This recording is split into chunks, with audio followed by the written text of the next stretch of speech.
magaalada Muqdisho caasimadda Soomaaliya waxaa ka soconaya abaabulka dibadbax bilowgii toddobaadkan ay iclaamiyeen midowga musharaxiinta xilka madaxtinimada Soomaaliya saacadihii ugu dambeeyay ayaa magaalada Muqdisho caasimadda Soomaaliya hadalhaynta ugu badan waxay ahayd kadib markii maalinta berito 19 February ay ku dhawaaqeen musharaxiinta in dibadbax weyn kaas oo ka dhici doona xarunta taalada daljirka Daasoon degmada Boondheer ee gobolka Banaadir isla markaana ay ka soo qaybgali doonaan qaybaha bulshada ku nool magaalada Muqdisho dadka ku nool magaalada Muqdisho ayaa aragtiyo kala duwan ka bixiyay hadalkii ka soo yeeray midowga musharaxiinta kaas oo ahaa in dibadbax weyn isla markaana looga soo horjeedo madaxweynaha muddaxileedkiisu uu dhamaaday ee Maxamed Cabdullaahi Farmaajo oo weli ku sugan villa Soomaaliya maalinta berita ayaa la filayaa in magaalada Muqdisho ay ka dhacaan dibadbax waaweyn kuwaasi oo mas'uuliyadoodu ay leeyihiin midowga musharaxiinta oo sheegay bilowgii toddobaadkan in dibadbaxaasi uu ka dhici doono xarunta daljirka Daasoon degmada Boondheer ee gobolka Banaadir wararka ayaa sidoo kale waxay sheegayaan in laga cabsi qabo in dibadbaxyadaasi ay harayaan rabshadooyin isla markaana ay dadka qaarkood ay ka digeen isla markaana cabsi badan ay soo wajahday shacabka ku nool magaalada Muqdisho caasimadda Soomaaliya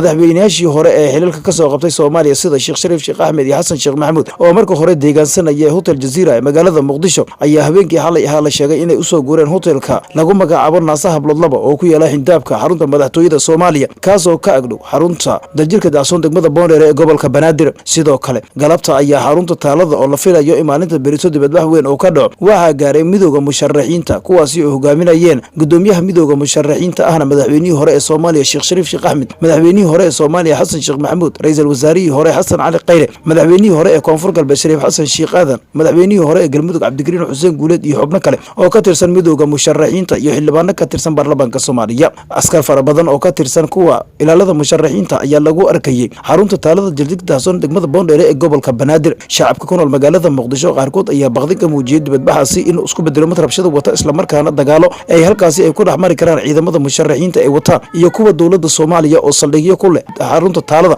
lagana cabsi qabo in halkaasi ay ku dagaalamaan dibadbaxan oo ay iclaamiyeen midowga musharaxiinta ayaana weli waxaan ka hadlin dawladda federaalka Soomaaliya kadib markii midowga musharaxiinta habeen waliba ay sheegayeen in ay ka codsanayeen laamaha ammaanka in ay ka qayb qaataan sugidda amniga dibadbaxaasi oo looga soo horjeedo madaxweyne Farmaajo balse ay sheegeen in wax jawaab aysan ka soo bixin taliyaasha ciidamada qalabka sida ay ku sugan magaalada Muqdisho dhinaca kale dawladda federaalka Soomaaliya oo shalay war ka soo saartay isu soo baxyada ayaa sheegtay in aysan dhici karin wax isu soo baxa maadaama muddooyinkii ugu dambeeyay uu soo laba kaclay cudurka safmarka ee corona oo la sheegay in Soomaaliya oo ku soo xoogaystay isla markaana dad fara badan oo ku dilay saacadihii ugu dambeeyay magaalada Muqdisho iyo gobolada dalka Soomaaliya haddaba waxa laga dhowr sugaya natiijada ka dhalata dibadbaxa berito la rajeynayo iyo musharaxiinta oo weli ku sii qulqulaya meel aan sida uga fogaan kadib markii la sheegay in hoteelada ka agdhow xarunta taalada ay kiristeen isla markaana ay uga baaqeen taageerayaashooda in ay afka ay soo xirtaan ama face mask ay soo xirtaan marka xilliga ay ka qayb qaadanayaan dibadbaxyada cidda ay haysan bay sheegeen in ay iyagu ay siin doonaan midowga musharaxiinta ayaa walaac ka muujiyay doorashada Soomaaliya oo weli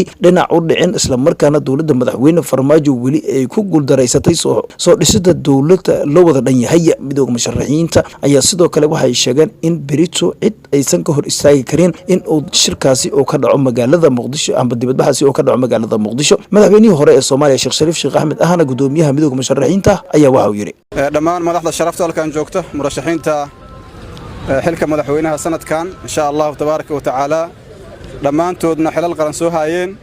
bahda saxaafadda dadka Soomaaliyeed meel ay joogaanba waxaan idin leenahay assalaamu calaykum waraxmatullaahi wabarakaatuh halkan waa daljirka Daasoon waa meesha aan rajeynayno biri insha Allah tabaaraka wa taala inuu ka dhaco mudaaharaadka nabadeed ee lagu dalbanayo doorashada in la dedejiyo la ilaaliyo sharciga maxay ahaato ummadda Soomaaliyeed dadaalkeedii ay ku bixisay dawladnimada inaan la beer dareynin lagu qaban doono insha Allah tabaaraka wa taala waxaan aad ugu faraxsanahay dadka Soomaaliyeed meel ay joogaanba inay runtii fahamsan yihiin qiimiga oo leeyahay mudaaharaad nuucaan oo yahay mid mustaqbalka ummadda Soomaaliyeed taabanaya aan rajeynayno inuu u horseedo xurriyad iyo dawladnimo dhab ah iyo dadka iyo dawladda sharciga ilaalisa biri waa maalin taariikhi ah biidnillaahi tabaaraka wa taala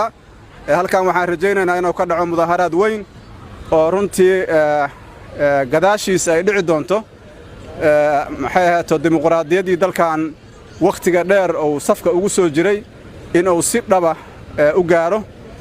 si kastay haddaba musharaxiintan oo ku baaqay in dibadbaxa maalinta berito u dhacayo iyo shacabka oo walaac ka muujiyay arrintaasi ayaa waxaa ugu dambeyn shacabka ay ka dhowr sugaanba maalinta berita oo jimcaha 19 February waxyaabihii ka soo bixi kara